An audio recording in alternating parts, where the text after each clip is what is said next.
When I was president of the American Psychological Association, they tried to media train me. And an encounter I had with CNN summarizes what I'm going to be talking about today, which is the 11th reason to be optimistic. The editor of Discover told us 10 of them. I'm going to give you the 11th.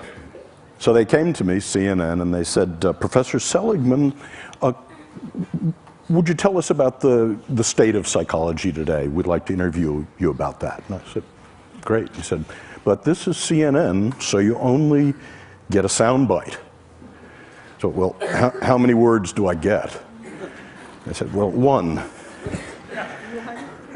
Cameras rolled, and she said, Professor Seligman, what is the state of psychology today? Good. Cut. That won't do. We'd really better give you a longer soundbite. Well, how many words do I get this time? Well, you get 2. Dr. Seligman, what is the state of psychology today? Not good.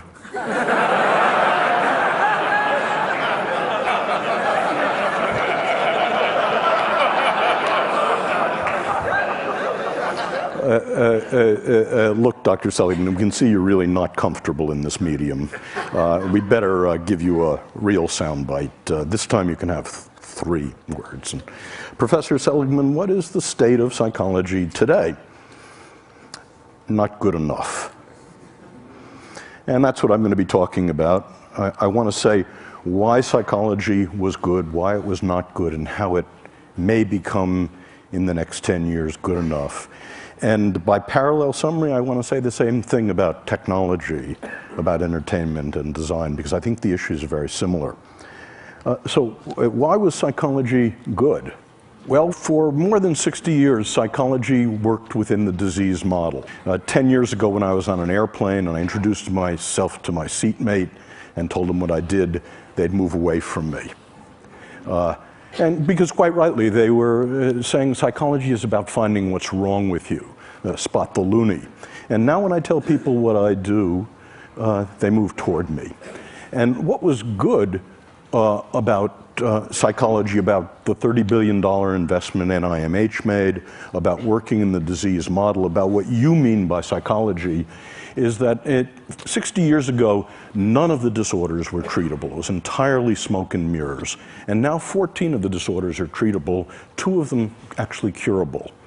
And the other thing that happened is that a science developed, a science of mental illness, that we found out that we could take fuzzy concepts like depression, alcoholism, and measure them with rigor. That we could create a classification of the mental illnesses, that we could understand the causality of the mental illnesses. We could look across time at the same people, for example, who are genetically vulnerable to schizophrenia, and ask what the contribution of mothering, of genetics are. And we could isolate third variables by doing experiments on the mental illnesses. And best of all, we were able in the last 50 years to invent drug treatments and psychological treatments.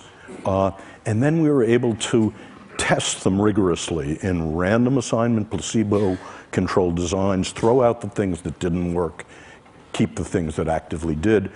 And the conclusion of that is that psychology and psychiatry of the last 60 years can actually claim that we can make miserable people less miserable.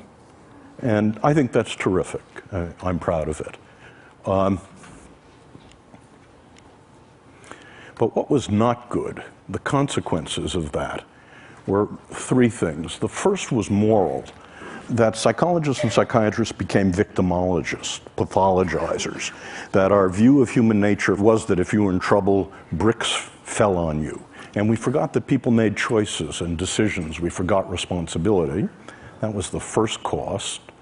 The second cost was that we forgot about you people.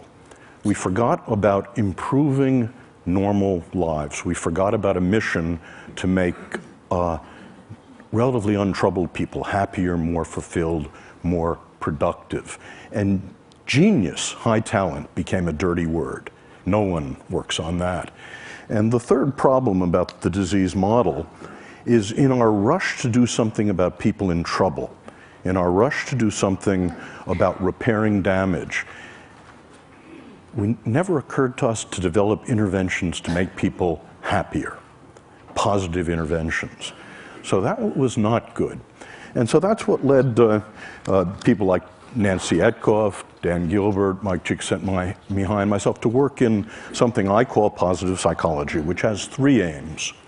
The first is that psychology should be just as concerned with human strength as it is with weakness. It should be just as concerned with building strength as with repairing damage. It should be interested in the best things in life, and it should be just as concerned with making the lives of normal people fulfilling and with genius, with nurturing high talent.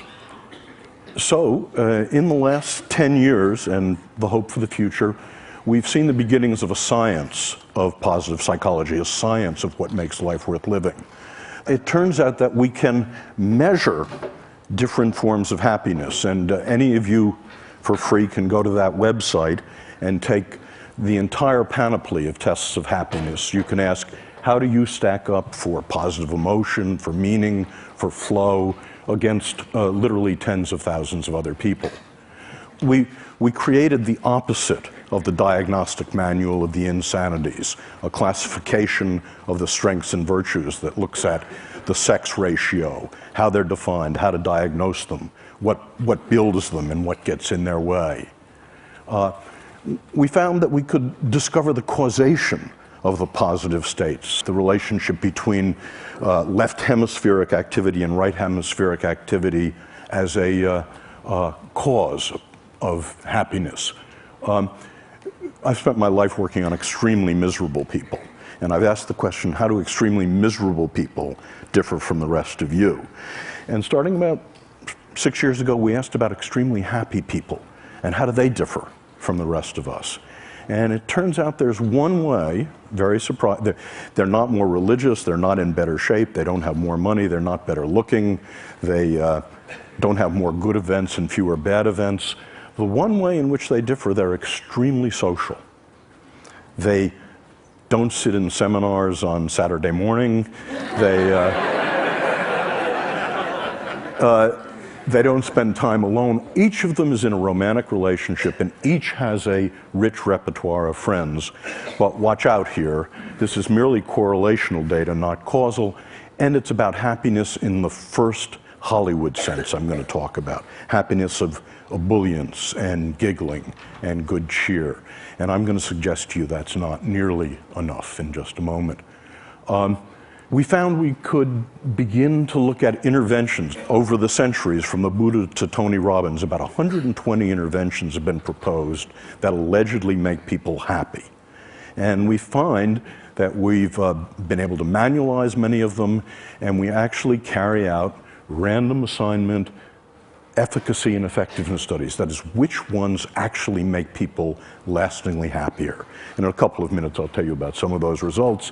But the upshot of this is that the mission I want psychology to have, in addition to its mission of curing the mentally ill, in addition to its mission of making miserable people less miserable, is, can psychology actually make people happier? And to ask that question, happy is not a word I use very much. We've had to break it down into what I think is askable about happy. And I believe there are three different, and I call them different because different interventions build them. It's possible to have one rather than the other. Three different happy lives. The first happy life is the pleasant life. This is a life in which you have as much positive emotion as you possibly can, and the skills to amplify it. The second is a life of engagement, a life in your work, your parenting, your love, your leisure. Time stops for you. That's what Aristotle was talking about. And third, the meaningful life. So I want to say a little bit about each of those lives and what we know about them. The first life is the pleasant life, and it's simply, as best we can find it, it's having as many of the pleasures as you can, as much positive emotion as you can, and learning the skills, savoring mindfulness, that amplify them, that stretch them over time and space.